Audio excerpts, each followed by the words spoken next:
যে আমেরিকা নিজেকে বিশ্বের এক নম্বর আকাশশক্তি বলে দাবি করে আসছে এতদিন ধরে, সেই আমেরিকার দম্ভকে মাত্র একটি ঘোষণায় ধুলোয় মিশিয়ে দিল ইরান। পারস্য উপসাগর থেকে হরমুজ প্রণালী পর্যন্ত বিস্তৃত পুরো আকাশপথকে নো ফ্লাই জোন বা উড্ডয়ন নিষিদ্ধ অঞ্চল ঘোষণা করেছে ইরানের Islamic revolutionary guard corps IRGC.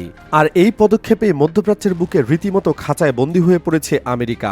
ভাবতে পারেন যে আমেরিকাকে বিশ্ব এয়ার সুপার পাওয়ার নাম্বার 1 বলে জানে সবাই, তাদেরকে আজ তাদের 400-রও বেশি যুদ্ধবিমান নিয়ে নিজেদের ঘাঁটিতে অবরুদ্ধ করে ফেলল ইরান।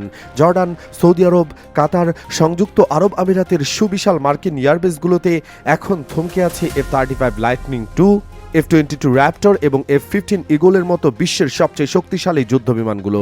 কিন্তু ইরানের আকাশসীমার দিকে চোখ তুলে তাকানোর সাহস পাচ্ছে না মার্কিন সেন্ট্রাল কমান্ড। মধ্যপ্রাচ্যের ঘাঁটিগুলোতে হাজার হাজার কোটি ডলারের বিমান নিয়ে পাইলট আর ক্রুরা এখন সম্পূর্ণ অচল হয়ে বসে আছে, কারণ তারা হারে মজ্জায় জানে ইরানের এই নিষেধাজ্ঞা অমান্য করার অর্থ হলো নিশ্চিত মৃত্যু। আকাশে উড়লেই যান, জীবন, বিমান সব কিছুই চিরতরে হারিয়ে যাবে ইরানের পাতা মরণ ফাঁদে। ইরান আজ গোটা বিশ্বকে দেখিয়ে দিয়েছে যে আকাশযুদ্ধ বিজয়ী হওয়ার জন্য কেবল সবচেয়ে বেশি বা সবচেয়ে দামি বিমানই থাকাই যথেষ্ট নয়। আসল শক্তি হলো সেই কৌশল এবং সেই অস্ত্র যা শত্রুকে আকাশে ওড়ার আগে মাটিতে বন্দী করে রাখতে পারে। আমেরিকার দম্ভ আজ ইরানের কৌশলের কাছে ধুলোয় মিশে গেছে। কিন্তু প্রশ্ন হলো, আকাশপথে যুক্তরাষ্ট্র ইনডিসপিউটেবল সুপার পাওয়ার হওয়া সত্ত্বেও কেন ইরানের এই নো ফ্লাই জোন ভাঙতে সামান্যতম সাহস দেখাচ্ছে না মার্কিন সেন্টকম? কেন তারা আজ এত অসহায় হয়ে পড়েছে? F-35 এবং F-22 এবং F-15 এর মতো অত্যাধুনিক স্টেলথ বিমান নিয়ে হাজার হাজার কোটি ডলার খরচ করেও কেন মার্কিন পাইলটরা আকাশে উঠতে এত ভয় পাচ্ছে? পারস্য উপসাগরে ইরান কেন হঠাৎ করে এই নো ফ্লাই জোন ঘোষণা করলো? কোন সে গোপন মিসাইল পরীক্ষা চলছে যার নাম শুনেই কাঁপছে পেন্টাগনের জেনারেলরা? ক্ষমতার ভয়ে তটস্থ বিশ্বের সবচেয়ে বড় এয়ার পাওয়ার আমেরিকা। আর সবচেয়ে বড় প্রশ্ন হলো, এই নো ফ্লাই জোনকে ইসরায়েলের বিরুদ্ধে ইরানের কোনো বড় ক্ষেপণাস্ত্র হামলার প্রস্তুতি, নাকি এটা আমেরিকার এয়ারক্রাফট ক্যারিয়ারকে ডুবিয়ে দেওয়ার একটি চূড়ান্ত প্রস্তুতি? ইরানের সিভিল এভিয়েশন অথরিটি যে নোটামটি জারি করেছে তা কোনো সাধারণ বিমান চলাচলের নির্দেশিকা নয়। নোটাম নম্বর A0605/26 অনুযায়ী টানা 10 ঘন্টায় দক্ষিণ ইরান থেকে শুরু করে কেন্দ্রীয় অঞ্চল এবং হরমুজ প্রণালী পর্যন্ত বিস্তৃত আকাশসীমা সম্পূর্ণ বন্ধ থাকবে। এই নোটিশের কারণ হিসেবে বলা হয়েছে প্ল্যান্ড রকেট অ্যাক্টিভিটি। সামরিক পরিভাষায় এর অর্থ হলো ইরান এই সময় ব্যালিস্টিক মিসাইল পরীক্ষা চালাবে অথবা বড় কোনো হামলার প্রস্তুতি নেবে। এ সময় যদি কোনো বিমান এই আকাশসীমায় প্রবেশ করে তবে তাকে মিসাইল হিসাবে গণ্য করে গুলি করে নামানো হবে। সাধারণত বেসামরিক বিমানের জন্য এমন নোটাম দেওয়া হয়ে থাকে, কিন্তু ইরান এবার সামরিক বিমানের জন্য আকাশ বন্ধ করে দিয়েছে। 10 ঘন্টার এই উইন্ডোতে ইরানের মিসাইল ফোর্স পুরো আকাশের নিয়ন্ত্রণ নিয়ে নেবে। সেন্টকম বা মার্কিন সেন্ট্রাল কমান্ডের জন্য এটা একটি বড় ধাক্কা, কারণ এই রুটটি তাদের লজিস্টিক এবং অপারেশনাল মুভমেন্টের জন্য অত্যন্ত গুরুত্বপূর্ণ ছিল। ইরান এক নোটিশে সেই রুল বন্ধ করে দিয়েছে। পরিস্থিতি কতটা ভয়াবহ তা বোঝার জন্য আমেরিকার এয়ারবেসগুলোর দিকে তাকালেই বোঝা যায়। জর্ডানের মোয়াকাফ সালতি এয়ারবেস, সৌদি আরবের প্রিন্স সুলতান এয়ারবেস, কাতারের আল উদেদ এবং আমিরাতের আল থাফরা এয়ারবেস, সবখানেই এখন পিনপতন নীরবতা বিরাজ করছে। এই ঘাঁটিগুলোতে মোতায়েন রয়েছে প্রায় 400 মার্কিন যুদ্ধবিমান। এর মধ্যে F-35 লাইটনিং II এবং F-22 র্যাপটরের মতো স্টেলথ ফাইটার আছে। কিন্তু এই বিমানগুলো এখন রানওয়েতে অলস পড়ে আছে, কারণ ইরান ও হরমুজ প্রণালীর উপর দিয়ে না গেলে ইরান বা পারস্য উপসাগরে পৌঁছানো তাদের জন্য অসম্ভব। আর যদি তারা এই করিডোর দিয়ে যাওয়ার চেষ্টা করে তবে তাদের ইরানের মিসাইল ডিফেন্স সিস্টেমের মুখোমুখি হতে হবে। ইরান পরিষ্কার জানিয়ে দিয়েছে যে এই সময় আকাশে যা উড়বে তাই ধ্বংস হবে।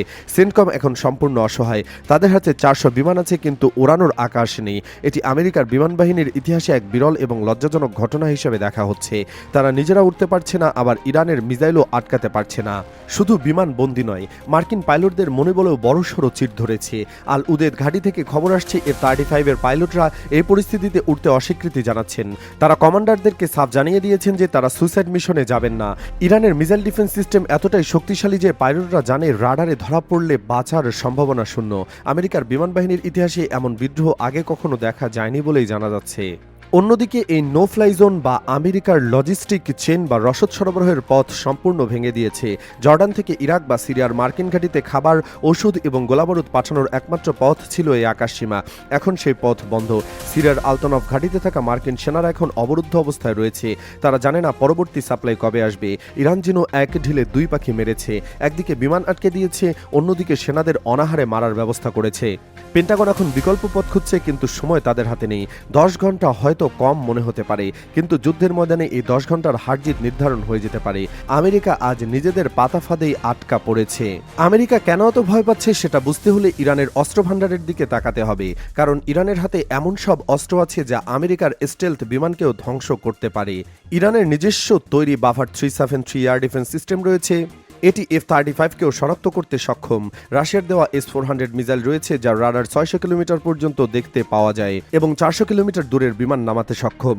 F-35 এবং F-22 যদি ইরানের আকাশে ঢোকে তবে S-400 এর রাডারে ধরা পড়বেই। চীনের দেওয়া YLC-8B রাডার রয়েছে, যেটি বিশেষভাবে স্টেলথ বিমানগুলোকে ধরার জন্য ডিজাইন করা হয়েছে। ইরান এখন আমেরিকার অদৃশ্য বিমানগুলোকে দেখতে পায়। খুররামশাহর 4 ব্যালিস্টিক মিসাইলের রয়েছে, যার রেঞ্জ 2000 কিলোমিটার। অর্থাৎ ইরান চাইলে এই মিসাইল দিয়ে জর্ডান বা কাতারের মার্কিন ঘাঁটিতেও আঘাত হানতে পারে। আমেরিকা জানে তারা যদি নো ফ্লাই জোন ভাঙে তবে ইরান তাদের মাটিতে মিসাইলের বৃষ্টি নামিয়ে দেবে। একসাথে শত শত মিসাইল ছড়া হলে কোনো পেট্রিয়ট বা থার্ড সিস্টেম তা আটকাতে পারবে না। শুধু ইরানের মিসাইল নয়, আমেরিকার ভয়ে আরেকটি কারণ হলো রাশিয়া এবং চীনের উপস্থিতি। হরমুজ প্রণালীতে চলছে মেরিটাইম সিকিউরিটি বেল্ট 2026-এর নৌমহড়া। সেখানে রাশিয়ার মিসাইল ক্রুজার ভ্যারিয়ার এবং চীনের টাইপ 055 ডেস্ট্রয়ারের উপস্থিত আছে। সবচেয়ে ভয়ের কথা হলো রাশিয়ার জাহাজগুলোতে পারমাণবিক মিসাইল থাকার সম্ভাবনা রয়েছে। ভ্লাদিমির পুতিন আগেই সতর্ক করেছেন যে আমেরিকা যদি ইরানে হামলা চালায় তবে রাশিয়া হাত গুটিয়ে বসে থাকবে না। চীনের ডেস্ট্রয়ারগুলো আমেরিকার ক্যারিয়ার গ্রুপের জন্য বড় হুমকি হয়ে দাঁড়িয়েছে। ইরানের নো ফ্লাই জোনের পেছনে এই দুই পরাশক্তির মদত রয়েছে বলে ধারণা করা হচ্ছে। তারা ইরানকে আকাশ সুরক্ষা বা এয়ার কভার দিচ্ছে। আমেরিকা যদি এখন জোর করে ঢুকতে চায় তবে তাদের শুধু ইরানের সাথে নয়, রাশিয়া ও চীনের সাথেও লড়তে হতে পারে। আর সেই লড়াই খুব দ্রুত পারমাণবিক যুদ্ধে রূপ নিতে পারে। পেন্টাগন সেই ঝুঁকি নিতে নারাজ, তাই 400 বিমান থাকা সত্ত্বেও তারা চুপ করে বসে আছে। ওয়াশিংটনের পেন্টাগনের ওয়ার রুমে এখন জরুরি বৈঠক চলছে বলে জানা যাচ্ছে। সেন্টকম কমান্ডার ব্র্যাড কুপার মহাবিপদে পড়েছেন। তার হাতে বিশ্বের সেরা বিমান বাহিনী আছে, কিন্তু তিনি তা ব্যবহার করতে পারছেন না। পাইলটদের মধ্যে আতঙ্ক ছড়িয়ে পড়েছে।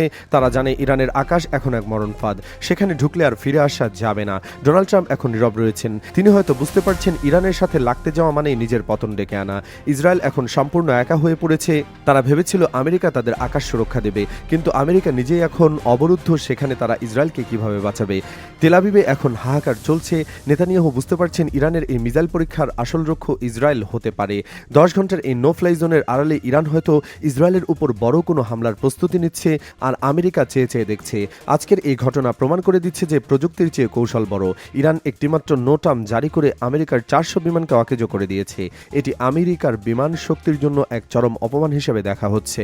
বিশ্বের 1 নম্বর এয়ার পাওয়ার হয়েও তারা আজ মাটিতে বন্দী। ইরান প্রমাণ করে দিয়েছে তারা এখন আর কোনো আঞ্চলিক শক্তি নয়, তারা এখন গ্লোবাল পাওয়ার। এই ঘটনা কি তৃতীয় বিশ্বযুদ্ধের আরেক ধাপ নাকি আমেরিকার পতনের শুরু, সেটাই এখন দেখার বিষয়।